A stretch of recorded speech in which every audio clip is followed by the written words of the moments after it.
오늘 우리에게 주시는 하나님의 말씀은 시편 81편 1절부터 16절입니다. 내 백성아 내 말을 들으라 라는 제목으로 하나님의 말씀을 함께 나누겠습니다. 오늘 이 시편 81편은 초막절의 노래라고 할 수가 있습니다. 이스라엘의 세 가지의 절기가 있죠. 유월절, 그리고 칠칠절, 그리고 초막절입니다. 이 세 가지의 절기를 하나님께서 이스라엘 사람들에게 명령하셨어요. 이걸 지키라고 하셨어요. 이건 율법입니다. 이걸 반드시 지켜야 됩니다. 이스라엘 사람은 반드시 이 절기에 하나님 앞에 나와야 하는 것입니다. 그 중에서 이제 초막절이라고 하는 절기가 있는데요. 이 절기는 시기상으로 보면은 우리나라의 9월, 10월 정도 되는 시기고요. 이스라엘 달력으로는 새해 첫 달의 보름에 이루어지는 축제입니다. 이스라엘의 새해는 7월이고요. 7월 1일이 새해 첫날인데 보름이라고 하면은 7월 15일이겠죠. 이제 그때 이루어지는 축제가 이 초막절이라고 하는 이 절기의 축제가 되어집니다. 이 초막절이라고 하는 절기에는 이스라엘 사람들이 하나님 앞에 나오고 그리고 초막을 밭에다가 만들어요. 그리고 거기서 일주일간 생활을 합니다. 그런 절기입니다.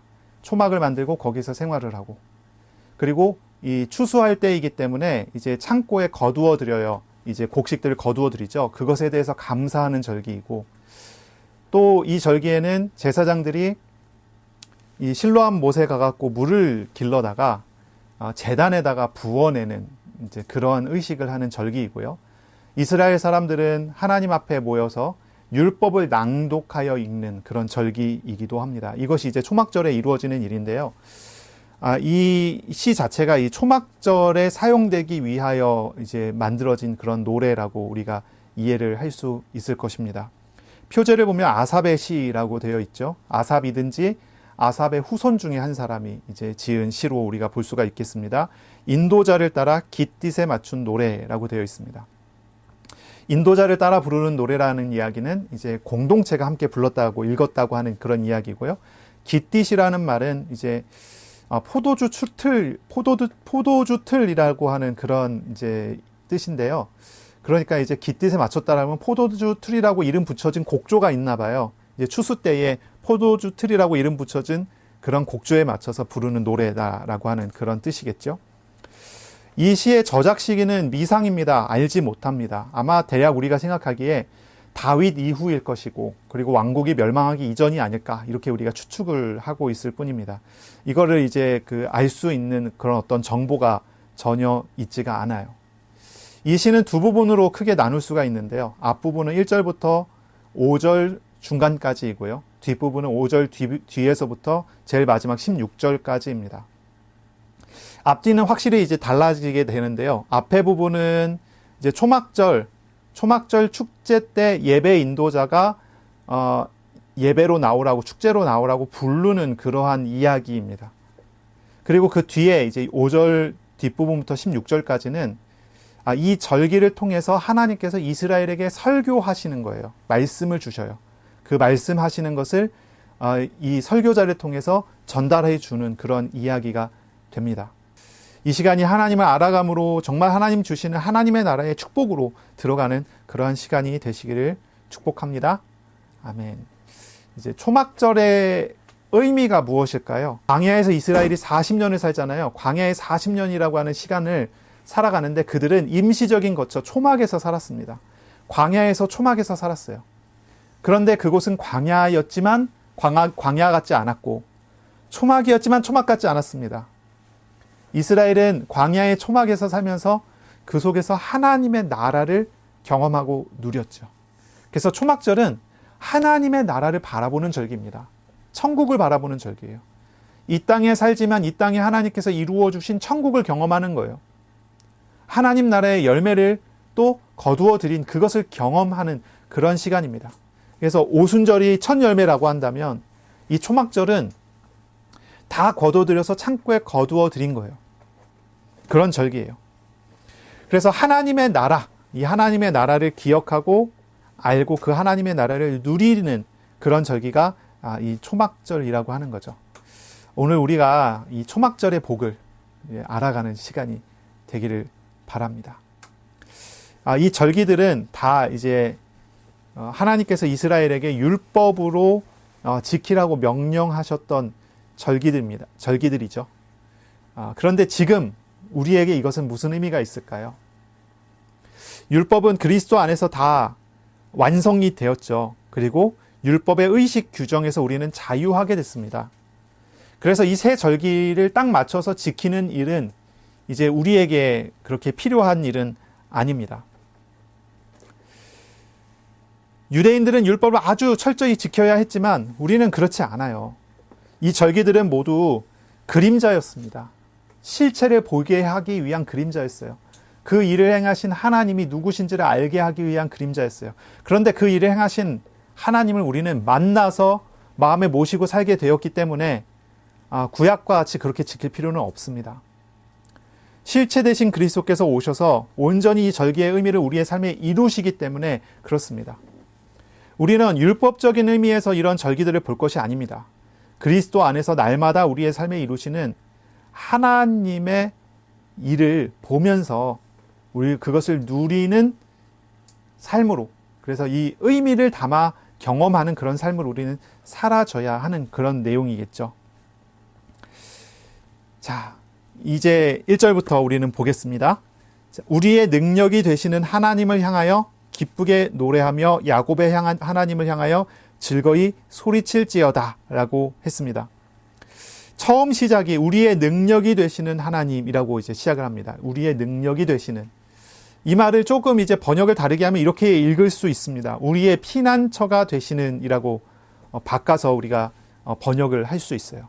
우리의 피난처가 되시는 입니다. 우리가 하나님 앞에 나아가는 것은 우리가 하나님 앞에 예배로 나아가고 축제로 나아가고 하나님 앞에서 기뻐야 하는 것은 무슨 이유입니까? 하나님께서 우리의 피난처가 되셨기 때문입니다. 우리의 구원이 되셨고 우리의 인도가 되셨고 우리를 인도하시는 분이시고 우리를 온전하게 하시는 분이 하나님이시기 때문입니다. 그래서 우리는 하나님께로 나가야 되는 것이고 그리고 기쁨으로 나아가야 되는 것이다 라는 거죠. 치열한 삶 속에서 우리는 살아가고 있습니다. 불확실한 현실 속에서 살아가고 있습니다. 때때로 우리는 시험을 만나고 고통을 당하고 있습니다. 우리는 본질적인 연약함을 가지고 살아가고 있습니다. 그것이 우리 자신들이죠. 이게 우리의 실상입니다. 그런데 하나님이 우리를 구원하시는 하나님이시기 때문에 우리에게 피난처가 되어주시는 하나님이시기 때문에 우리를 짊어져 주시고 우리에게 참 쉼과 안식을 주시는 하나님이시기 때문에 우리는 하나님 앞에 예배하러 나와야 하는 것입니다. 우리가 하나님 앞에 온전히 서야 하는 것입니다. 우리가 하나님 앞에 하나님의 축제에 하나님의 어떠한 그 절기에 축제로 우리가 나아가게 되는 것은 우리를 짊어져 주심으로 안식을 주시는 분께 나아가는 것입니다. 단순히 창고에 뭔가 많이 거두어 들여졌다고 해서 그것 때문에 기뻐하라는 이야기가 아닙니다. 어떤 응답과 어떤 기적이 일어났다고 해서 그것으로 인해서 기뻐하라는 이야기가 아닙니다. 우리가 기뻐해야 할 것은 우리를 구원하신 분을 기뻐해야 됩니다. 우리를 인도하시는 분을 기뻐해야 합니다. 우리를 천국의 축복의 자리에 세우시는 하나님을 기뻐해야 한다라고 이야기하는 것입니다. 그래서 1절 보세요. 이렇게 얘기해요. 하나님을 향하여 기쁘게 노래하며 하나님을 향하여 즐거이 소리칠지어다. 우리가 무엇을 기뻐합니까? 무엇을 기뻐합니까? 우리는 하나님을 기뻐해야 하는 것입니다. 이건 이제 축제라고 하지만 또한 이것은요, 하나님 앞에 우리가 서는 것입니다. 하나님 앞에 나아가는 것입니다. 예배입니다. 예배예요. 사실 이 시편은 우리가 이제 뭐 추수감사절이나 이런 절기에 읽으면은 딱 맞는 시편이기는 한데요. 우리가 꼭 절기에 얽매일 필요는 없어요.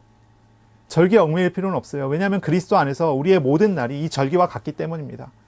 우리는 언제나 하나님 앞에 예배로 나가야 됩니다. 언제나 하나님 앞에 서는 것입니다. 그리고 예배로 나가는 사람의 자세는 무엇입니까? 하나님의 구원하심을 알고 기쁨으로 나아가는 것입니다. 오늘 예배의 인도자는 외칩니다. 선포합니다. 기쁘게 노래하며 즐거이 소리칠지어다 라고 선포합니다. 아주 전심으로 온 마음으로 열정적으로 우리의 삶과 생명이 주님께 있음을 노래해야 합니다. 이 예배의 인도자의 이러한 부름은요, 온 이스라엘 사람들을 향한 부름입니다. 모두가 노래하고 소리 지르고 또 2절에 보면요, 악기를 사용해서 목소리를 사용해서 하나님께 예배하라고 하는 그러한 부름입니다. 2절 보세요. 시를 읊으며 소고를 치며 아름다운 수금과 비파에 아우를 찌어다, 이렇게 얘기하고 있어요. 시를 읊으라 했어요. 앞에서는 소리를 지르라고 노래하라고 이야기하고 그 뒤에는 시를 읊으라고 하고 그 다음에 소고를 치라고 합니다. 소고라고 하는 악기는 이제 성전에 가지고 들어가지 못하는 악기예요. 그러니까 성전 밖에서도 이제 악기를 사용해 갖고 하라는 거예요.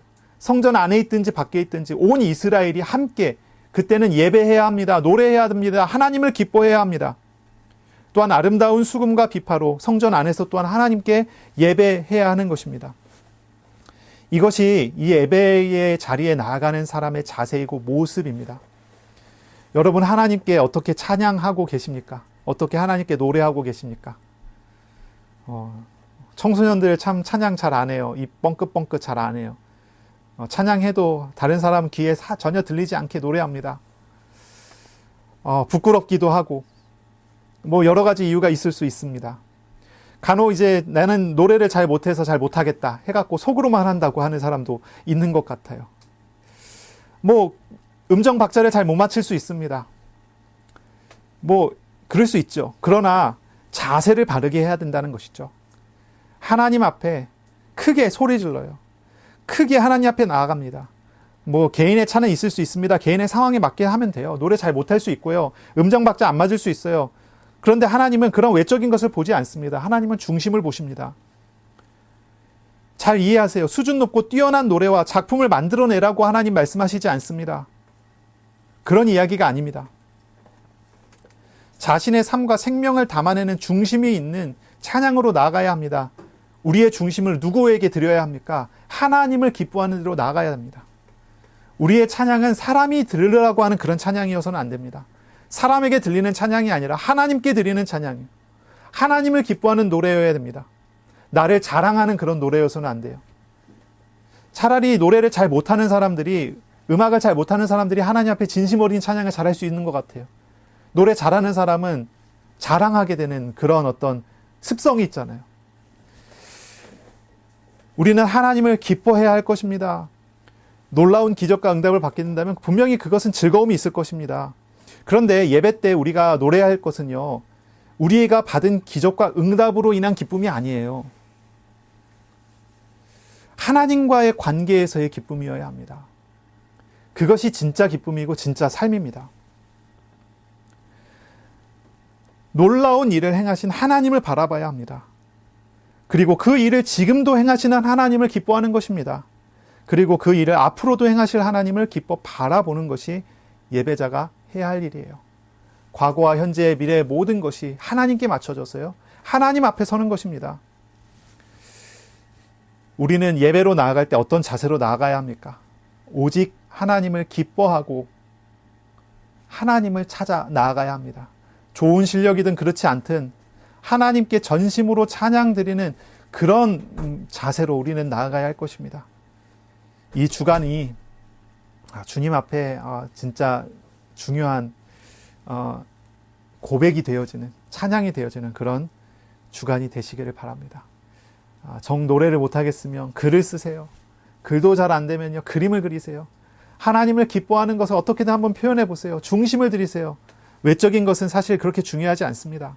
하나님 앞에 개인적으로 또 공동체로 나아갈 때 하나님을 찬양하며 하나님 앞에 전심으로 나아가는 그런 시간들이 되시기를 바랍니다. 3절을 보겠습니다. 초하루와 보름과 우리의 명절에 나팔을 불지어다 라고 했습니다. 초하루라고 했지만요, 이건 호데시라는 단어예요. 이제 번역이 초하루라고 됐지만 실제로 이제 새로운 달, 새 달, 새로운 달을 의미합니다. 유대 달력에서 새해의 시작은 7월 1일입니다.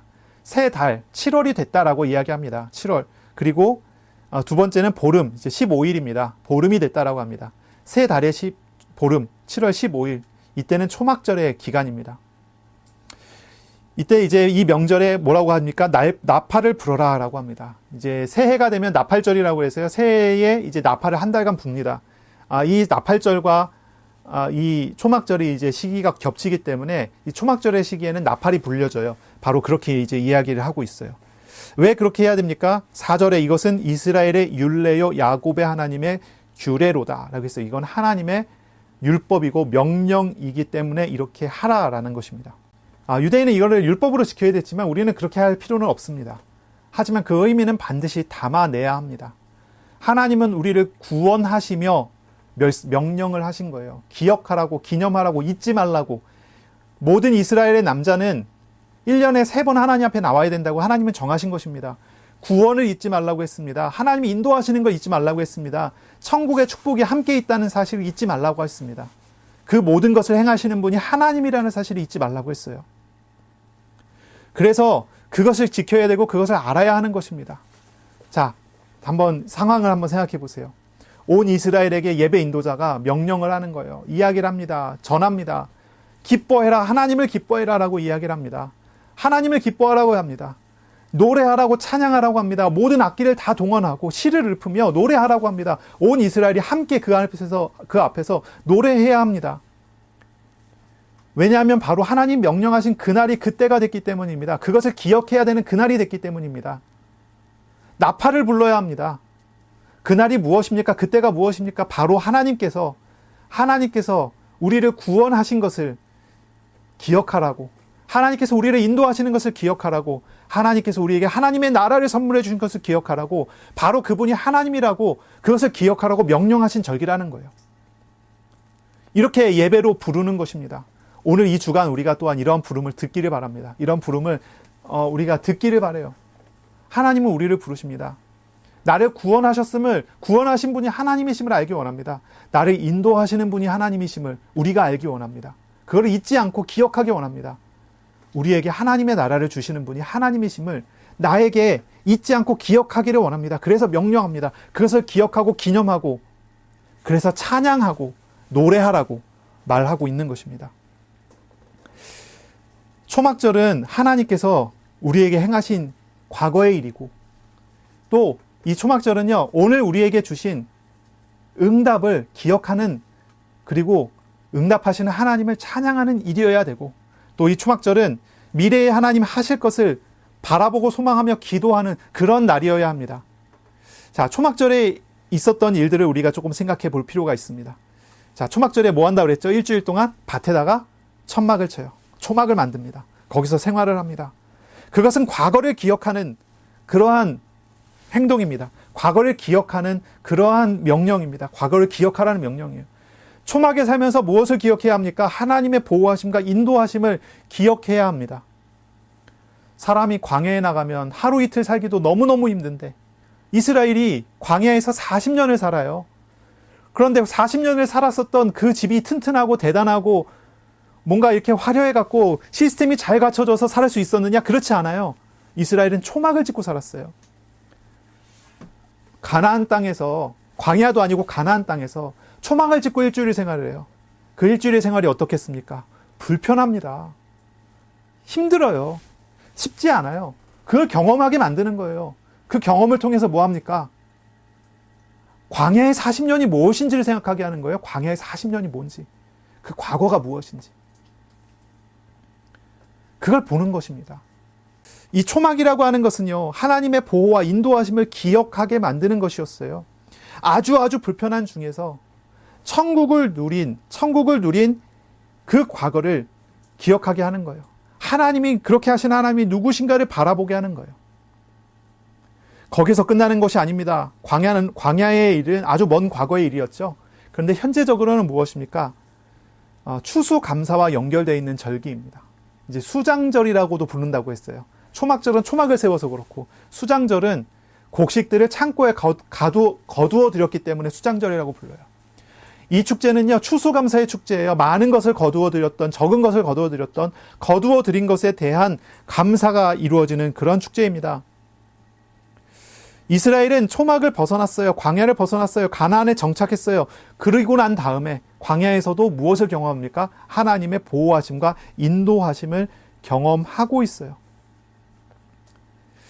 그래서 바로 과거로서가 아니라 현재로서 하나님께서 함께 하심을 이 바로 축제를 통해서 경험하고 감사하고 예배하는 것입니다.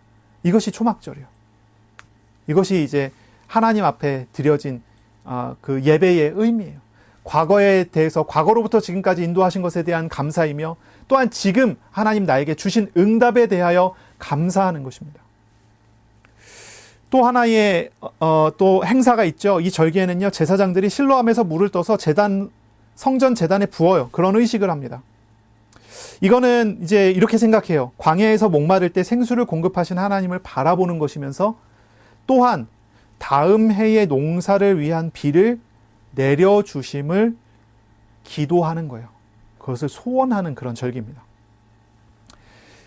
그래서 미래를 바라보는 것입니다. 미래를 바라봐요. 과거로부터 현재까지 응답하신 하나님이 미래에도 응답하시기를 소원하는 것이에요. 이것이 이제 초막절에 이루어진 그러한 일들이고 과정들입니다. 이 모든 것은 이제 하나님과 이스라엘 사이의 관계를 통해서 이러한 응답들이 옵니다. 자, 이제 5절 뒷부분부터 시작하면요, 이제 설교가 시작이 돼요. 설교입니다. 이제 예배 인도자가 사람들을 불렀고요. 이제 설교자가 나와서 설교를 합니다. 이 설교자는 제사장 중에 한 명이었을 가능성이 참 많죠. 제사장 중에 한 명이 하나님의 말씀을 받아 하나님의 말씀을 증거하기 시작합니다.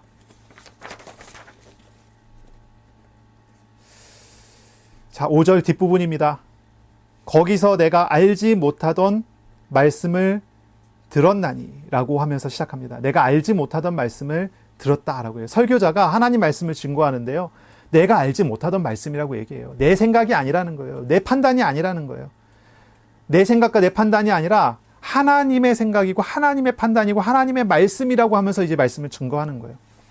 이거는 사람의 말이 아니라는 의미로 이런 표현을 쓰고 있어요. 하나님의 말씀은요, 사람이 알지 못하는 말씀이에요.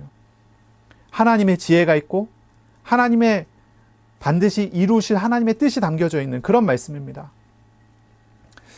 자, 하나님은 이제 이스라엘에게 말씀하시면서 언약을 갱신하도록 하셔요. 하나님은 말씀하시면서 이스라엘과 언약을 새롭게 맺고자 하세요. 그분이 누구신지를 먼저 밝히는 거예요. 그분은 사람이 알지 못하는 분이에요. 하나님은 초월적이신 하나님이세요.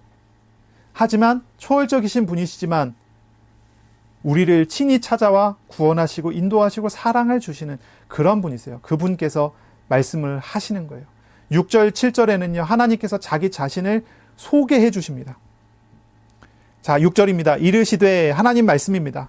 내가 그의 어깨에서 짐을 벗기고 그의 손에서 광주리를 놓게 하였도다 했어요. 이스라엘이 이집트의 노예가 되어 있을 때 그들은 무거운 짐을 지었습니다. 손에는 무거운 광주리를 가지고 큰 어려운 노동들을 하고 있었죠. 바로 그들의 어깨에서 짐을 벗기고 손에서 광주리를 놓게 하신 분, 모든 노예에서 해방시키신 분이 하나님이시라고 이야기를 하는 거예요. 7절입니다. 내가 고난 중에 부르짖음에 내가 너를 건졌다라고 했습니다. 이스라엘이 하나님께 부르짖었을 때 하나님은 그들을 건지신 하나님이세요. 그들을 애굽의 종살이에서 건져내 주셨고 또한 광야의 고난 중에서 하나님께서 늘 그들을 도우시고 건지신 하나님이십니다. 우레소리의 은밀한 곳에서 너에게 응답하였다라고 합니다. 우레소리가 나와요. 우레소리.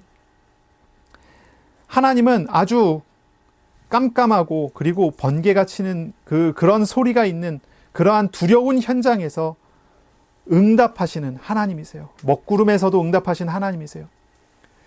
이스라엘이 광야 생활을 해 나갈 때 이제 여기 나오는 이 우레소리가 나오는 장면이 딱 한 군데 나오죠. 거기는 바로 시내산입니다. 하나님께서 이스라엘과 언약을 맺으시기 위해서 모세를 시내산으로 불러들여요.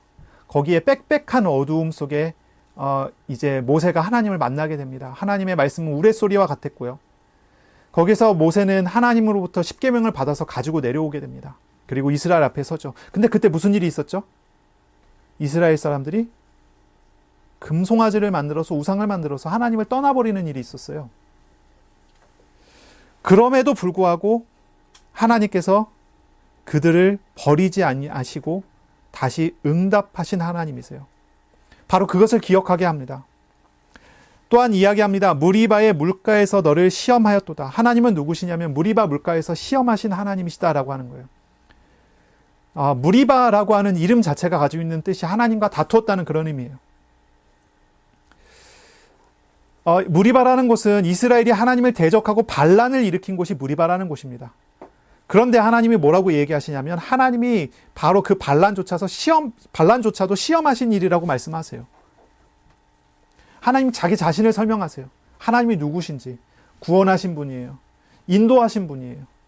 그들의 우상 섬김에도 인내하시고 응답하셨고, 그들이 하나님을 대적하였음에도 그것을 하나님은 시험이라 하여 그들을 받아주셨던 하나님. 그 하나님이 자기 자신에 대해서 설명하셔요. 자기 자신에 대해서 이 말씀을 듣고 있는, 초막절의 말씀을 듣고 있는 사람들에게 이야기하세요. 하나님이 누군지 아느냐? 이렇게 말씀을 하세요. 하나님은 말씀을 통해서 자신이 누구신지, 하나님이 누구신지를 알게 하도록 말씀을 주시는 것입니다. 하나님은 언약에 신실하신 하나님이시라는 거예요. 자기의 백성들의 죄악을 아시면서도 기다리시고 돌이켜 또다시 지금 부르시는 하나님이시라는 거예요. 바로 하나님이 누구신지를 쭉 자기 자신을 이스라엘에게 밝히고 드러내서 설명해 주는 것입니다. 우리가 만나는 하나님은 어떤 분이십니까? 내가 만나는 하나님은 누구십니까? 하나님은 나에게 말씀하시기에 앞서 바로 이것으로 우리에게 하나님 자신을 증명해 주시는 거예요. 나의 하나님은 누구십니까? 나를 구원하신 분이세요. 나를 인도하시는 분이세요. 내가 때때로 하나님을 반역하려 할지라도 하나님은 그것을 시험이라 하여 우리를 다시 돌이켜 하나님 앞에 바로 설 수 있도록 이끌어 가시는 하나님이세요. 오래 참고 인내하시며 우리의 부족함과 우리의 죄악과 우리의 반란에도 하나님은 우리를 다시금 사랑하여 변화시키고 부르시는 하나님이세요. 바로 그 하나님이십니다. 그 하나님이 이제 말씀하십니다. 8절을 보세요. 이렇게 얘기합니다. 내 백성아 들으라. 하나님이 자신이 누구신지를 다 설명하고 이스라엘을 향해서 뭐라고 하냐면 내 백성아 라고 얘기합니다. 너희는 내 백성이다. 그 얘기를 하는 거예요. 하나님이 오래 참아왔었던 바로 그 백성. 무리바 물가에서 하나님을 반역했지만 하나님이 다시금 변화시켜 구원하여 주셨던 바로 그 백성.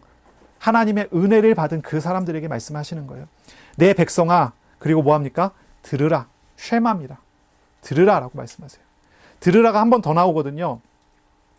13절입니다. 또 이야기합니다. 13절 내 백성아 내 말을 들으라. 오늘 제목이죠. 내 백성아 내 말을 들으라. 이스라엘아 내 도를 따르라. 하나님은 이스라엘에게 말씀하세요. 내 말을 들어라. 이건 언약을 맺는 거예요. 언약식입니다. 언약의 갱신이 일어나는 시간이에요. 이스라엘은 이제 하나님의 음성을 듣고 하나님 말씀을 듣고 이제 변화되어야 합니다. 무엇을 이야기하고 있습니까? 8절, 9절입니다. 이렇게 말씀하십니다. 너희는 다른 신을 너희 중에 두지 말고 이방신에게 전하지 말지어다. 10계명의 1계명입니다. 1계명을 말씀하세요. 다른 신을 너에게 두지 말라는 거예요. 이방신에게 절하지 말라는 거예요. 10절입니다. 나는 너를 애굽 땅에서 인도하여 낸 여호와 내 하나님이니 내 입을 크게 열라 내가 채우리라 하였으나 이야기합니다. 하나님은 이스라엘에게 계명을 주셔서 언약을 맺어 주셨던 하나님이에요. 과거에 이스라엘에게 언약을 맺어 줬던 하나님이에요. 그 언약은 무엇이었습니까? 10계명을 주시고 이것을 지키면 내가 너를 복주겠다는 거예요. 이 계명을 떠나면 너희는 망하게 될 것이라는 거예요. 하나님은 그 말씀을 하셨어요. 우상을 섬기면 어떻게 된다고 그랬죠? 3, 4대에 이르러 망하게 되리라. 그러나 하나님의 말씀을 지키고 계명을 지키면 어떻게 됩니까? 천대까지 복을 받습니다. 하나님은 그 말씀을 하셨어요. 하나님은 이스라엘과 언약을 맺으세요. 이게 되게 중요한 이야기인데요. 10절인데요. 나는 너를 애굽 땅에서 인도하여 낸 여호와 내 하나님이니 라고 했어요. 이스라엘을 구원하기 전에 너가 이 말씀을 다 지켜 행하면 내가 너를 구원할게 이렇게 얘기한 게 아니에요. 거꾸로예요.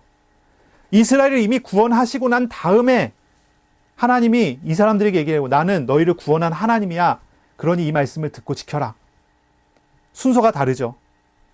십계명은요, 구원을 받기 위한 조건이 아니라 구원받은 백성이 구원받은 삶을 누리기 위한 축복의 통로예요.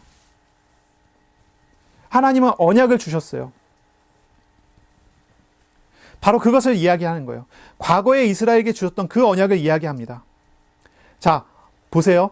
하나님의 언약을 따라 하나님의 말씀을 따라 살아갔던 사람들은 어떻게 됩니까? 하나님의 말씀을 들었던 사람들은 어떻게 됩니까? 이렇게 얘기됩니다. 10절 뒤에 내 입을 크게 열라 내가 채우리라. 이게 응답입니다. 하나님의 부름을 받은 사람이, 구원을 받은 사람이 하나님의 명령하시는 말씀을 따라 지켜 생활하게 되면 그 10계명의 말씀, 그 10계명의 의미와 내용을 마음에 크게 담아두면 하나님께서 크게 채워주세요. 그것이 하나님의 축복이었습니다. 그것이 하나님께서 이스라엘에게 주신 놀라운 은혜예요. 언약의 백성이 받을 축복이 그겁니다. 그런데 어떻게 합니까? 11절에 보세요. 내 백성이 내 소리를 듣지 아니하며 이스라엘이 나를 원하지 아니하였도다. 그러므로 내가 그의 마음을 완악한 대로 버려두어 그의 임의대로 행하게 하였도다 라고 말을 해요. 하나님께서 축복하시기 원했어요. 이스라엘에게 입을 넓게 벌기를 원하셨어요. 그래서 십계명의 말씀을 주셨어요. 그들에게 놀라운 은혜를 채워주기 원했어요. 그래서 십계명을 주셨어요. 그런데 이스라엘이 지키지 않습니다. 소리를 듣지 않습니다. 왜 지키지 않았냐면 지키기 어려웠기 때문이 아니에요. 하나님을 원하지 않았기 때문에 십계명을 따르지 않았어요. 그래서 하나님 어떻게 하셨냐면 그들을 내버려 두셨어요. 유기하셨다라고 표현하죠. 유기했어요. 내버려 두셨어요. 그랬더니 어떻게 됐습니까? 이스라엘이 어려움을 당했죠. 어려웠죠. 힘들었죠. 내버려 두신 결과 그들은 계속 원수들에 의해서, 대적들에 의해서 고통을 당하는 상태에 들어갈 수밖에 없게 됐죠. 그래서 12절에 그러므로 하면서 이제 결과를 이야기하고 13절에 다시 얘기합니다. 또 그러므로입니다. 내 백성아 내 말을 들어라. 과거에 이렇게 해왔었다. 그러니까 지금 너는 내 말을 들어라 하는 거예요. 이스라엘아 내 도를 따르라. 하나님의 도가 무엇입니까? 방금 이야기했던 그것입니다. 너희 중에 다른 신을 두지 말며 이방신에게 전하지 말지어다. 바로 이 말씀입니다. 이 도입니다. 하나님만을 섬기는 믿음을 가지라는 것입니다. 하나님만으로 만족할 수 있는 그러한 마음을 배우라는 것입니다. 그리하면 어떻게 됩니까? 14절입니다. 내가 속히 그들의 원수를 누르고 내 손을 돌려 그들의 대적들을 치리니 여호와를 미워하는 자는 그에게 복종하는 채 할지라도 그들의 시대는 영원히 계속되리라 라고 이야기합니다. 자, 이스라엘이 하나님의 말씀을 듣고 하나님의 도를 따르게 되면 하나님은 당연히 어떠한 응답을 줍니다. 원수들을 하나님께서 누르십니다. 원수들을, 그 대적들을 하나님께서 치십니다. 이 원수들과 이 대적들은 어떤 사람들입니까? 이렇게 표현합니다. 여호와를 미워하는 자라고 표현합니다. 이스라엘을 괴롭히는 사람들은 하나님을 미워하는 사람들이었습니다. 바로 그들은 어떻게 됩니까? 그는 이제 이스라엘 백성입니다. 이스라엘에게 복종하는 채 할지라도 이 여호와를 미워하는 이 원수들의 시대는 눌러지고 하나님께서 심판하시는 그 일들이 영원히 계속되리라. 이렇게 말씀하셔요. 그러면서 또한 16절에 이야기합니다. 이제 축복이 나옵니다. 이제 축복이에요. 우리가 10절에서 읽었었잖아요. 내 입을 크게 열라 내가 채우리라 하셨던 그 말씀처럼 이걸 더 구체적이고 더 사실적으로 말해줍니다. 또 내가 기름진 밀로 그들에게 먹이며 반석에서 나오는 꿀로 너를 만족하게 하리라 하셨도다 라고 합니다.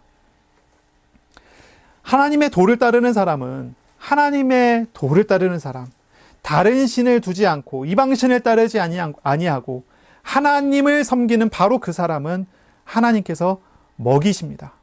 먹여주세요. 기름진 밀을 먹입니다.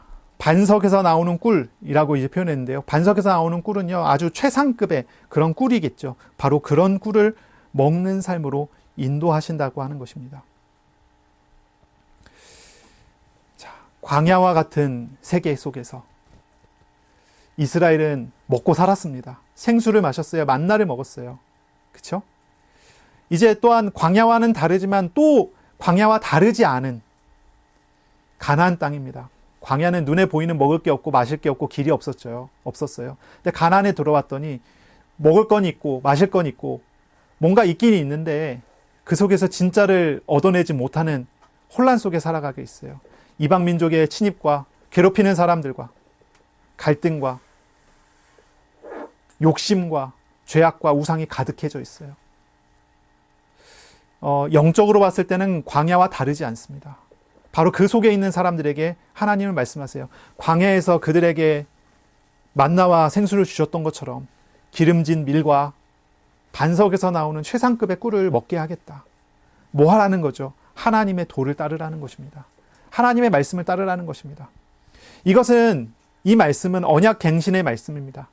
온 이스라엘이 다 모였을 때 거기서 축제를 벌이면서 하나님은 모여있는 그 사람들에게 말씀하세요. 어떻게 보면 조금 이상해 보일 수 있어요.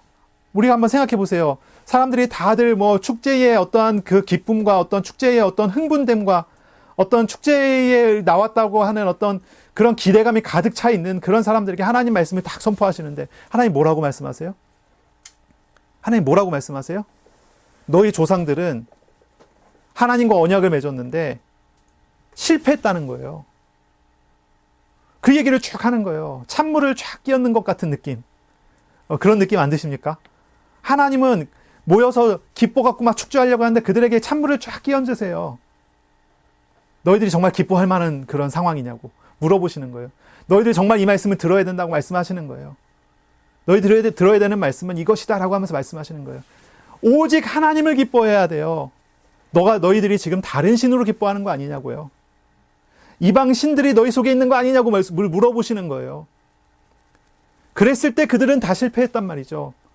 왜 그들이 대적에 의해서 어려움과 고통을 당하고 왜 그들이 시시때때로 시험과 고통과 갈등 속에서 머물러야 됩니까? 한 가지의 이유라는 거죠. 축제에 나온 그 사람들에게 그 말씀을 하세요. 그리고 이야기하세요. 내 도를 따르라 말씀하세요. 하나님을 바라보라고 하세요. 하나님을 기뻐하라고 하세요. 하나님을 즐거워하라라는 것입니다. 그러면 어떻게 됩니까? 하나님께서 복을 주시고 더 복을 주신다고 말씀하시는 거예요. 많이 거두어들여서 그곳에서 창고에 거둬들여서 기뻐하던 그 사람들은 이 말씀을 들으며 고민할 것입니다. 또한 하나님의 인도하심 속에서 나왔으면은 별로 거둬들인 게 없는 사람일지라도 이 말씀 가운데서 기뻐할 것입니다. 하나님 앞에 서는 시간입니다. 하나님 앞에 서는 것입니다. 우리가 예배 드리잖아요. 이 예배가 무엇입니까? 하나님 만나는 거예요. 바로 이 사실이 가장 중요해요. 이 사실이 가장 중요해요. 우리가 자랑하러 나옵니까? 머리를 새로 해서 머리 새로 한 거 사람들한테 보이고 자랑하기 위해서 나옵니까? 아니면 좋은 옷 입고 그 좋은 옷 사람들한테 자랑하기 위해서 나옵니까? 아니면은 큰 성공을 거두어서 사람들 만나서 나 이번에 이런 성공했어 이거 자랑하러 나옵니까? 아니면 그냥 종교의식하러 나옵니까? 예배가 그런 게 아니에요. 뭐 하는 것입니까? 오직 하나님을 기뻐하기 위해서 나오는 시간, 하나님을 만나기 위해 나오는 시간. 많이 있어도 그것이 나에게 힘이 되지 않습니다. 많이 없어도 그것이 나에게 움츠림이 되지 않습니다. 많이 있던 많이 없던 그건 중요하지 않습니다.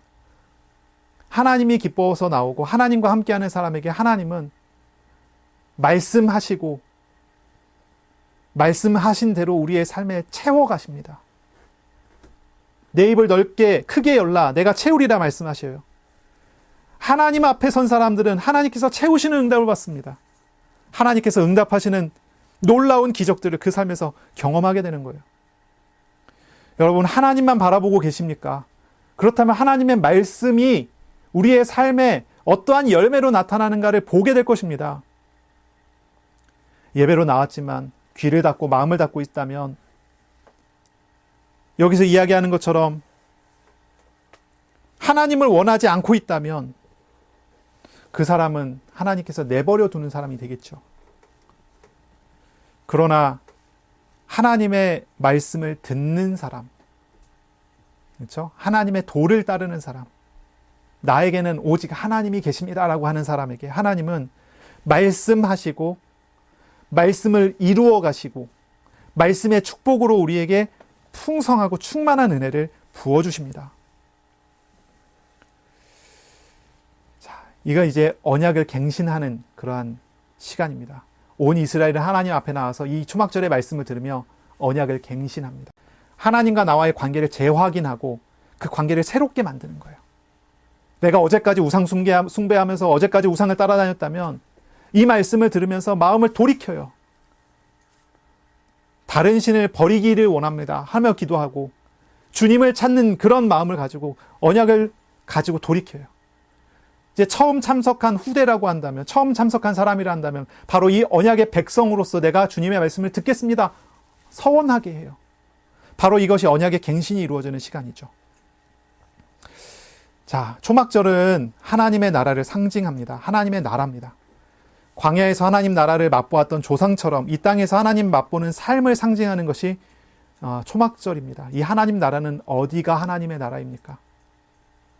오직 하나님의 통치가 이루어지는 영역이 하나님의 나라입니다. 그렇죠? 어디에서 하나님의 통치가, 오직 하나님의 통치가 어디에서 이루어집니까? 바로 이 말씀에 있습니다. 너희는 다른 신을 너희 중에 두지 말지어다. 거꾸로 이야기하면 하나님을 소중히 하고 하나님을 기뻐하고 하나님을 사랑하는 데 있습니다. 거기에 있는 사람, 하나님의 통치가 나타납니다. 하나님의 나라가 나타납니다. 이 땅에 살면서, 광야 같은 곳에서 살면서 하나님의 나라를, 천국을 부족함이 없는 놀라운 은혜를 경험하고 체험하는 은혜로 이끌어 가십니다. 광야에서는 상상도 못할 것을 하나님께서 채워주실 것입니다. 기름진 밀을, 반석에서 나오는 최상급 꿀을 하나님 주실 것입니다. 우리의 삶에 바로 이 말씀을 따라 나아가는 사람에게 하나님은 하나님의 나라의 아름다운 열매 맺게 해주실 것입니다. 여러분이 있는 현장이 어떤 곳입니까? 어떤 사람은 편안할 수 있고요. 어떤 사람은 좀 어려울 수 있죠. 우리가 살고 있는 현장이, 우리가 일하고 있는 현장이 지옥 같을 수도 있습니다. 속이 답답하고 속이 터질 것 같고 가서 앉아있으면 막 정신이 이상해질 것 같고 답답해서 못 견디겠고 그럴 수 있어요. 그런 현장일 수 있어요. 그런데요, 그 속에서 하나님을 바라보세요. 하나님의 말씀을 들으세요. 그 현장에서요, 하나님의 도를 따르세요. 그러면 그곳을 하나님은 최상급의 꿀과 기름진 밀을 먹게 하는 아름다운 하나님의 나라의 열매를 맺게 하는 은혜의 자리로 바꾸어 가실 것입니다. 이러한 삶으로 나아가는 저와 여러분이 되기를 축복합니다. 정말 중요한 말씀은 8절과 13절의 말씀입니다. 하나님의 말씀을 듣는 것입니다. 하나님의 말씀을 듣는 것입니다. 하나님은 나에게 말씀하십니다. 내 백성아. 하나님은 나를 백성이라고 부르세요. 하나님 나를 백성이라고 부르세요. 내 백성아 라고 말씀하세요. 우리가 반역하고 우리가 연약하여 하나님을 대적했을지라도 하나님 우리를 버리지 않으셨어요. 우리를 백성으로 보세요. 내 백성아 라고 부르세요. 그리고 이야기하세요. 들으라. 들으라 라고 말씀하세요. 쉐마, 들으라. 이게 정말 중요합니다. 하나님의 나라에 열매 맺는 삶은요, 먼저 하나님 말씀을 듣는 것부터 시작합니다. 하나님 말씀을 듣는 것에서 나와요. 무슨 말씀입니까? 하나님을 기뻐하라는 말씀. 다른 신을 두지 말고 하나님만으로 기뻐하라는 그 말씀을 듣는 것입니다. 그리고 이 말씀을 따라 순종하면서 하나님 앞에 나아가세요. 하나님은 우리에게 얼마나 놀라운 은혜를 주실지, 또 얼마나 좋은 열매를 맺게 하실지 모르겠어요. 하나님은 정말 중요한 놀라운 은혜들을 우리에게 채워주실 것입니다. 이 주간에 정말 하나님의 말씀에 귀를 기울이고 묵상하시기를 바랍니다. 그리고 언약 백성다운 삶으로 나아가세요. 우상을 버리고 자신을 버리고 하나님을 의지하는 대로 나아가세요. 전심으로 하나님께 예배하세요. 중심으로 하나님 앞에 나아가세요. 오직 하나님과 참된 교제와 섬김을 회복함으로 하나님 나라의 충만한 평안과 기쁨이 우리에게, 우리의 삶에 채워지기를 예수님의 이름으로 축복합니다. 아멘. 기도하겠습니다. 하나님 감사합니다. 오늘 말씀하시고 또 우리에게 이루어 가실 것을 믿습니다. 하나님이 이스라엘에게 말씀하셨던 것처럼 우리에게 오늘도 말씀하시는 줄을 믿습니다. 주님, 오직 주님을 기뻐하는 이 주간이 될 수 있도록 은혜 내려 주옵소서. 주님을 기뻐 찬양하며 주님께 나 자신의 중심을 담아 예배하는 그런 삶이 되도록 은혜 내려 주옵소서. 하나님의 백성으로서 하나님의 말씀을 듣고 묵상하며 오직 주님을 섬기는 믿음의 사람 다 되도록 이 주간 은혜 내려 주옵소서. 감사합니다. 예수님의 이름으로 기도합니다. 아멘. 우리 구주 예수 그리스도의 은혜와 하나님 아버지의 사랑하심과 성령님의 교통하심이 이제로 영원까지 항상 함께 있을지어다. 아멘.